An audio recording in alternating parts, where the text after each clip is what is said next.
Cerdas. Rekan Dakta, saatnya kami masuk dalam segmen Sorotan Dunia Islam. Di kesempatan pagi hari ini kami bersama dengan pemimpin redaksi dari majalah Al-Wa'i, Bang Farid Watsdi. Sorotan Dunia Islam. Assalamualaikum, selamat pagi Bang Farid. Waalaikumsalam warahmatullahi wabarakatuh. Apa kabar pagi ini Bang? Alhamdulillah khair. Bogor cerah Bang? Ya.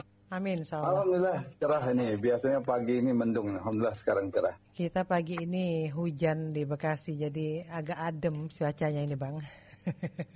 Iya, Bekasi panas ya, terus panas. Iya, Bang, ini menjelang akhir 2021, tentu kita masih terus melakukan refleksi keumatan di akhir tahun. Tapi sebelum refleksi akhir tahun, tentu juga dari majalah Al-Wa'i dalam perjalanan setiap tahun juga mempunyai target-target dan evaluasi. Nah, selama 1 tahun ini, Bang, seperti apa Bang melihat kehadiran Al-Wa'i di tengah-tengah umat?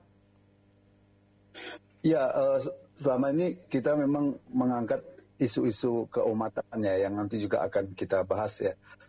Isu-isu keumatan baik itu dari segi pemikiran ya, karena perusakan yang paling mendasar itu justru perusakan terhadap pemikiran umat ya.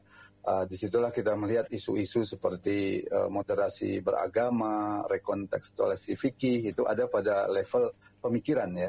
Demikian juga ada pada level kebijakan ya, adanya kebijakan-kebijakan yang kita melihat itu tidak bisa dilepaskan dari upaya lebih mengokohkan sekularisasi di Indonesia ya. Itu juga kita angkat ya, kebijakan-kebijakan apa yang selama ini berseberangan lah dengan kepentingan umat ya. Yang ketiga juga terkait dengan isu-isu kerakyatan ya, yang itu tidak bisa dilepaskan dari umat Islam negeri ini ya, terkait dengan kebijakan tambang, ada kebijakan omnibus law, demikian juga kebijakan liberalisasi undang-undang dan seterusnya ya, itu kita angkat. Jadi kita melihat dari 3 level itu, level pemikiran, level kebijakan dan isu-isu kerakyatan ya, itu sering kita angkat di Al-Wa'i. Mudah-mudahan ke depan Al-Wa'i lebih bisa diterima lagi oleh umat ya, keberadaannya. Sekira begitu. Di tengah gempuran digitalisasi yang cukup luar biasa sekarang, bagaimana Abang melihat pemahaman umat terkait dengan isu-isu seperti ini dengan kehadiran majalah Al-Wa'i selama ini, Bang? Iya, kalau kita lihat di tengah-tengah umat itu sebenarnya ada syuur Islam yang kuat ya, menguat sebenarnya syuur Islam itu ditandai dengan banyaknya ya teman-teman kita yang hijrah lah, itu kan fenomena syuur Islam yang menguat ya. Hijrah, artis-artis yang hijrah, kemudian juga di kantor-kantor juga semakin ramai ya kajian-kajian Islam ya, demikian juga mungkin di media-media baik itu media-media mainstream ataupun media-media non-mainstream ya, termasuk YouTube, Facebook. Saya kira itu menunjukkan syuur umat yang kuat ya terhadap Islam ini ya. Namun ini juga tentu tidak dibiarkan akan menguat begitu saja ya oleh pihak-pihak yang tidak menginginkan syuur Islam itu kemudian mencapai level pemikiran yang mengkhawatirkan pihak-pihak yang sebetulnya memusuhi Islam gitu ya. Karena itu syuur Islam ini memang juga mulai dikotak-katik gitu ya, dengan banyak hal lah ya. Ada penghinaan agama di sana, ada kriminalisasi, ada radikalisasi dan seterusnya. Saya kira begitu. Iya. Di penghujung tahun ini tentu kita melihat banyak sekali permasalahan-permasalahan keumatan. Abang melihat di 2022 semuanya tidak akan banyak yang perubahan terkait dengan refleksi keumatan ini, Bang? Iya, hal yang menonjol dari 2021 itu kan menguatnya sekularisasi di negeri ini. Itu memang sangat terasa ya, dan itu berbarengan dengan fenomena menguatnya apa yang kita sebut sebagai Islamofobia gitu ya, seolah-olah menganggap Islam itu sebagai ancaman yang menakutkan ya. Ini dua hal yang sangat kuat ya terkait dengan isu-isu keumatan ya. Kalau kita bicara tentang menguatnya sekularisasi itu bisa kita lihat dari berbagai kebijakan-kebijakan yang ada ya. Ada mungkin kita pernah ingat ya, ada draft peta pendidikan nasional gitu kan, yang di situ menjauhkan kata-kata agama ya dalam draft pendidikan nasional itu ya. Padahal draft pendidikan dalam RUU pendidikan sebelumnya, ketakwaan itu menjadi hal yang sangat penting dalam pendidikan ya. Sementara dalam roadmap pendidikan nasional itu dihilangkan gitu ya, atau dikaburkan. Nah, itu kan menjadi pertanyaan besar yang diprotes oleh umat Islam kemarin kan. Kenapa dalam roadmap pendidikan itu kata-kata ketakwaan itu tidak menjadi basis ya. Nah, itu tidak bisa dilepas dari sekularisasi radikal itu, karena ada ketakutan kalau umat Islam ini semakin mengarah ke Islam, ini akan mengancam sekularisasi di Indonesia gitu. Kemudian juga ada SKB 3 Menteri ya, SKB 3 Menteri yang mempersoalkan penggunaan kerudung waktu itu, kalau kita mungkin ingat di salah satu sekolah di Sumatera Barat ya. Sampai pada keputusan, walaupun ini kemudian dianulir ya ke SKB 3 Menteri ini, pada keputusan bahwa tidak boleh memaksakan busana yang terkait dengan keagamaan. Ya, itu kan kita mengerti ya, yang terkait dengan keagamaan itu maksudnya apa ya, busana muslimah tentunya ya, pakai kerudung ya. Ini tentu jadi pertanyaan besar ya. Seharusnya kan negara justru mendorong murid-muridnya untuk bertakwa kan begitu. Nah, salah satu bentuk ketakwaan itu adalah kepatuhan mereka terkait dengan agama mereka. Dan kepatuhan terkait dengan agama mereka itu ya terkait dengan pakaian atau busana muslimah. Kenapa ini yang kemudian dipersoalkan ya? Justru yang kita harus khawatir itu ketika anak-anak kita itu memakai busana-busana yang mengeksploitasi aurat mereka ya. Jadi kalau kita lihat itu ada arah ke sana ya. Kemudian terkait dengan vonis Habib Rizik misalkan ya, yang ini kita melihat ini sangat aroma kriminalisasi itu sangat kuat ya. Kriminalisasi itu kan sederhana ya. Ketika hukum itu tidak diberlakukan sama, ya itu kemungkinan ada faktor kriminalisasi ya. Oke. Jadi Bang Farid, sebelum kita lanjutkan, kita terima dulu ada pendengar yang ingin bergabung. Ya, silakan. Dakta, assalamualaikum.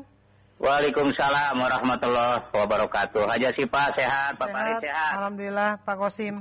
Ya, Pak Haja Sipa, beberapa minggu yang lalu kan ada Pak Farid yang mengatakan lagi gue sepeda ke Mekah. Apa betul ya? Iya, Pak Cahya itu Pak. Sekarang sekarang posisinya sudah sampai di Pekanbaru Riau. Masya Allah, luar biasa. Kita doakan selalu sehat ya.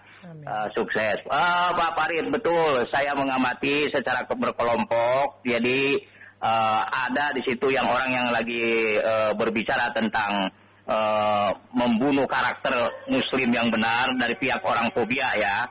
Ya, orang fobia ini saya udah paham lah. Mungkin Pak Farid lebih paham lagi.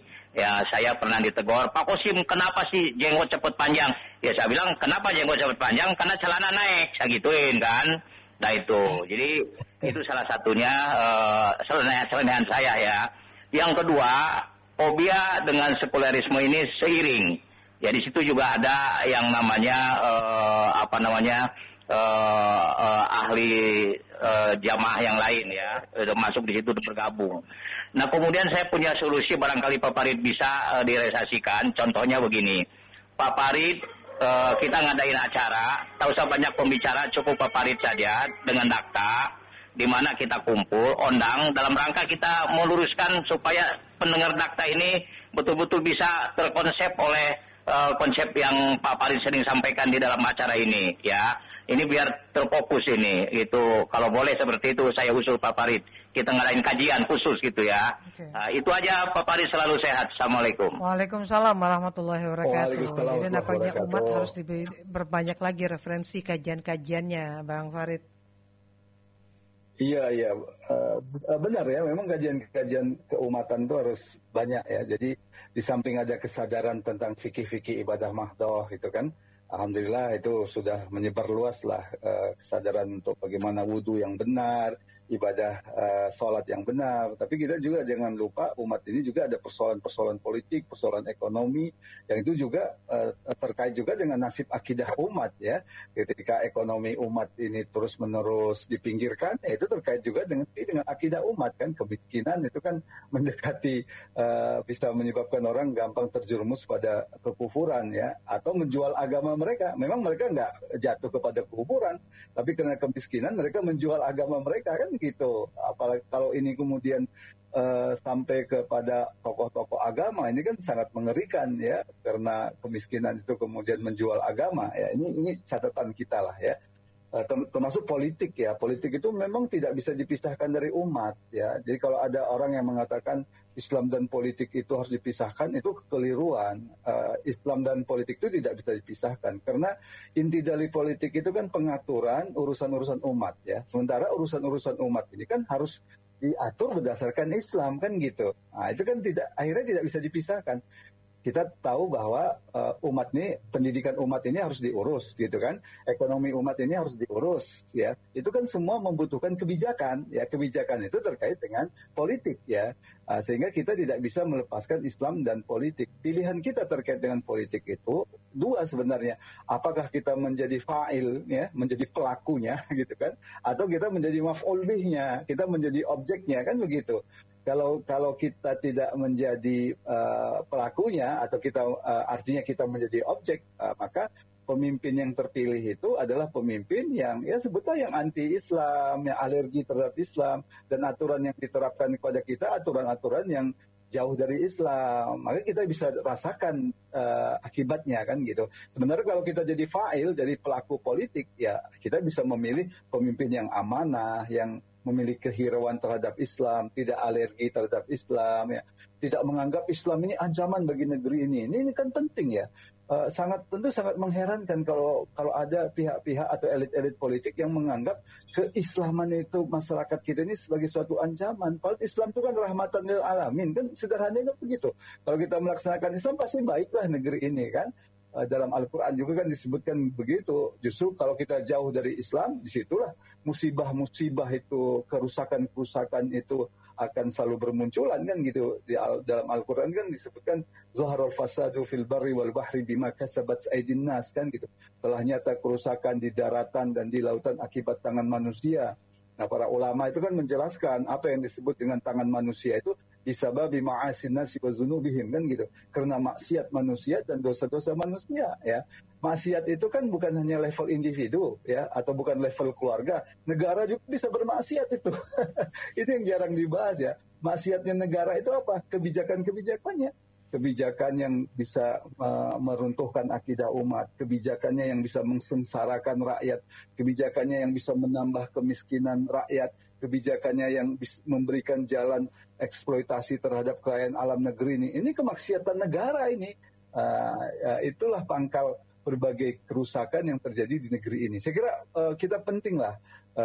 Mungkin narasumber itu bukan hanya saya ya, itu banyaklah ulama-ulama yang juga sering mengisi di radio Dakta ya. Silahkan itu kalau ada kesempatan mungkin kita bisa buat refleksi akhir tahun keumatan lah. Tapi jangan hanya saya ini kan hanya sedikit-sedikit saja nambah-nambahi gitu. Kira-kira gitu yang bisa saya tanggapi dari tadi Pak Qasim ya. Iya, jadi kalau kita melihat apa yang terjadi, kira-kira terkait dengan isu-isu tadi, vonis terhadap Habib Rizik yang ini juga menjadi perhatian luar biasa, Bang. Iya, tadi yang kita sebut kriminalisasi itu ya. Kriminalisasi itu kan ketika hukum itu tidak diterapkan sama, itu kan menunjukkan kriminalisasi. Misalkan masalah kerumunan. Kalau yang kerumunan itu Habib Rizik, itu dihukum. Tapi yang kalau kerumunan itu presiden atau kerumunan itu menteri atau kerumunan itu elit partai tertentu itu tidak dihukum. Itu kan artinya kriminalisasi. Yeah. Atau begini, yang sebenarnya itu tidak salah kemudian dijadikan salah gitu kan. Seperti kasus Habib Rizik, apa salahnya ketika Habib Rizik ditanya misalkan, Habib sehat ya, apa salahnya itu? Karena kan yang paling tahu tentang kesehatan seseorang itu kan orang itu sendiri kan gitu. Apa salahnya? Itu kemudian dianggap suatu kesalahan, kebohongan. Kalau kita bicara kebohongan, rezim elit-elit politik kita ini bohongnya itu justru bisa disusun dari A sampai Z lah gitu ya. Kenapa hanya Habib Rizik gitu kan? Nah, itu jadi pertanyaan. Atau yang disebut kriminalisasi ulama itu kan mencari-cari kesalahan ya. Tahun berapa ada kasus apa gitu kan? Terus apa yang disebut dengan ini bahaya sekali. Semua akhirnya dikaitkan ya Bang? Iya, aktivitas tajassus itu kan mencari-cari kesalahannya dilarang untuk mencari kesalahan-kesalahan orang mukmin itu dilarang ya, termasuk sampai ke masalah-masalah pribadi ya, misalkan chatting macam-macam itu kan sebenarnya masalah sangat pribadi. Kalau kita mau jujur ya, cobalah bisa dibongkar HP-nya para pejabat-pejabat elit-elit partai itu, waduh saya yakin terbongkarlah semua itu kan. Nah, ini kan masalah tidak dibongkar aja kan. Walaupun kita yakin ya ini juga ada konspirasi teknologi di dalamnya kan. Karena kita itu pernah ketemu dengan ahli IT ya. Yang ahli IT itu memang mengatakan yang namanya HP itu memang bisa diduplikasi ya. Seolah-olah itu dari kita padahal bukan dari kita. Ya begitu kan gampang ya. Tapi itu dicari-cari terus kesalahan-kesalahan ulama kita. Kita tahu itu pembunuhan karakter kan namanya. Nah itu yang sebenarnya kita sebut menguatnya kriminalisasi itu ya. Demikian juga ada ulama-ulama yang ditangkap dengan tudingan terorisme dan sebagainya. Ya, kita setuju bahwa tindakan pemboman ya di gereja, pemboman di masjid itu tidak sesuai dengan Islam ya, tapi menjadikan agenda perang melawan terorisme itu sejalan dengan agenda Barat ya, yang menjadikan Islam dan kaum muslimin sebagai musuh. Nah itu yang harus kita cermati. Kalau seperti itu, nanti yang akan jadi sasaran itu tetap ulama-ulama kan gitu, ulama-ulama. Kalau agenda perang melawan terorisme kita itu adalah perang agenda melawan terorisme ala Barat kan begitu. Sehingga nanti dicari-cari kaitannya dengan Afghanistan misalkan. Kita harus ingat Afghanistan tahun 90-an itu kan Afghanistan ketika ada perlawanan terhadap komunis kan. Dan pada waktu itu pengiriman kehadiran umat Islam di sana itu kan kehadiran seruan jihad global seluruh dunia. Dan pada waktu itu kan sebutlah negeri-negeri Islam juga nggak mempersoalkan, Amerika juga nggak mempersoalkan, karena Amerika kan juga menggunakan isu ini untuk memerangi Soviet kan pada waktu itu ya. Jadi sebenarnya legal-legal saja kan dulu ketika ada yang ke Afghanistan, itu bagian dari jihad fisabilillah melawan komunisme kan. Nah sekarang kan yang pergi ke Afghanistan itu kemudian dikriminalisasi gitu kan, seolah-olah itu adalah suatu kejahatan, seolah-olah itu suatu tindakan teroris ketika Amerika menjadikan perang apa yang dilakukan oleh mujahidin di Afghanistan itu sebagai tindakan teror gitu kan. Jadi apapun yang terkait dengan Afghanistan itu kemudian dianggap terorisme. Saya kira ini cara pandang yang berbahaya, cara pandang yang keliru. Sekali lagi ini kita bukan setuju terhadap pemboman seperti sebutlah bom Bali atau bom di masjid gitu ya, atau pemboman terhadap gereja, kita sama sekali tidak setuju. Nah, tapi kita juga harus ingat agenda kita seharusnya bukan agenda perang terorisme melawan ala Barat ya. Seharusnya yang harus paling kita cermati itu justru kebijakan Barat terhadap negeri Islam kan gitu, karena mereka itu kan sudah terbukti jejak berdarahnya ya, bagaimana mereka konspirasi untuk menghancurkan negeri Islam, bukan kemudian mengamati ulama-ulama kita dan dikaitkan dengan peristiwa-peristiwa masa lampau ya. Saya kira itulah yang kita maksud dengan semakin menguatnya sekularisme radikal dan anti fobia Islam saat sekarang ini ya. Lebih kurang begitu Mbak Siva ya. Baik, Bang Farid, terima kasih waktunya sudah berbincang bersama Dakta. Iya, sama-sama ya. Assalamualaikum warahmatullahi wabarakatuh. Waalaikumsalam warahmatullahi wabarakatuh. Sorotan Dunia Islam.